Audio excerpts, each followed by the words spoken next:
Okay dear student, अब हम exercise 1.1 question number 1 के थर्ड पार्ट को सॉल्व करेंगे। अच्छा जी, स्क्रीन पर आपको क्वेश्चन नज़र आ रहा होगा।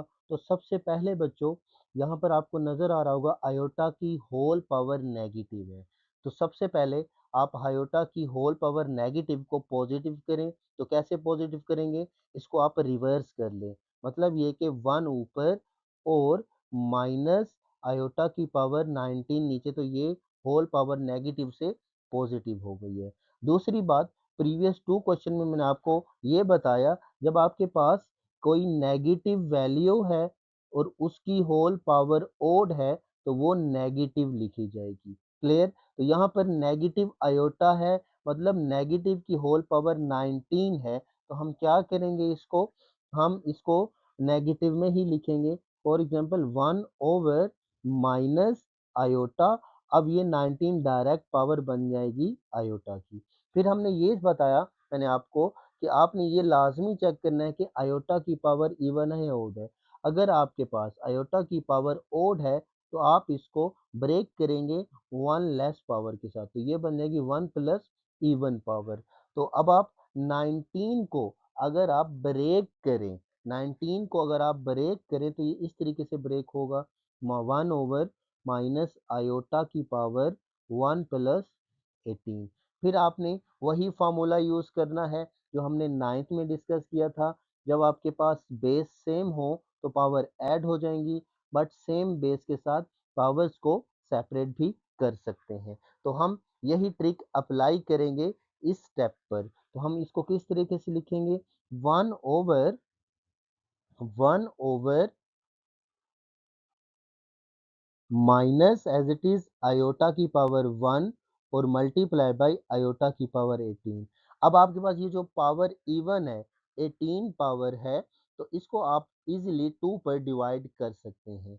Minus iota as it is iota, जब 18 को 2 पर डिवाइड करेंगे तो होल की पावर 9 आ जाएगी। अब प्रीवियस क्वेश्चन में ये भी बताया, जहां पर भी आपके पास आयोटा स्केयर आ जाए वहाँ आपने -1 पुट कर देना है। तो नेक्स्ट स्टेप पर आप लोगों ने आयोटा स्केयर की जगह -1 पुट कर देना है। तो 1 over minus iota multiply by -1 whole की पावर 9। फिर मैंने आपको ये भी बताया नेगेटिव की होल पावर, ठीक है? नेगेटिव की होल पावर ओड हो तो वो नेगेटिव ही रहता है। तो हम इसमें यही ट्रिक अप्लाई करने वाले हैं। तो 1 over minus iota multiply by -1। अब आप माइनस आयोटा और -1 को मल्टीप्लाई कर दें जो कि प्लस आयोटा हो जाएगा। अच्छा, इस क्वेश्चन में और इससे आने वाले और क्वेश्चन में अगर आपके पास डिनोमिनेटर में आयोटा या कोई कॉम्प्लेक्स नंबर बनता है तो सबसे पहले आप उसका कॉन्जुगेट लेंगे। मतलब आपको कॉन्जुगेट चाहिए किसका? इस आयोटा का। तो आयोटा प्लस में है, इसका कॉन्जुगेट माइनस आयोटा हो जाएगा। जब आप कॉन्जुगेट ले चुके हों तो आपने जो है आयोटा को कॉन्जुगेट से मल्टीप्लाई और डिवाइड कर देना है। मतलब आयोटा का कॉन्जुगेट माइनस आयोटा, तो minus iota over minus iota.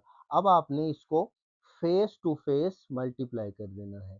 Clear होगी बात? 1 को आप मल्टीप्लाई करें माइनस आयोटा से तो ये माइनस आयोटा हो जाएगा। आयोटा को माइनस आयोटा से मल्टीप्लाई करें तो ये माइनस आयोटा का स्केयर हो जाएगा। नेक्स्ट स्टेप पर आपके पास आयोटा माइनस के साथ एज इट इज और माइनस एज इट इज और आयोटा से स्केयर की जगह -1 पुट कर लें। तो नेक्स्ट स्टेप पर minus iota divided by minus minus plus 1 होता है और हमें डिनोमिनेटर में 1 लिखने की ज़रूरत नहीं है। तो आपके पास फाइनल आंसर माइनस आयोटा है।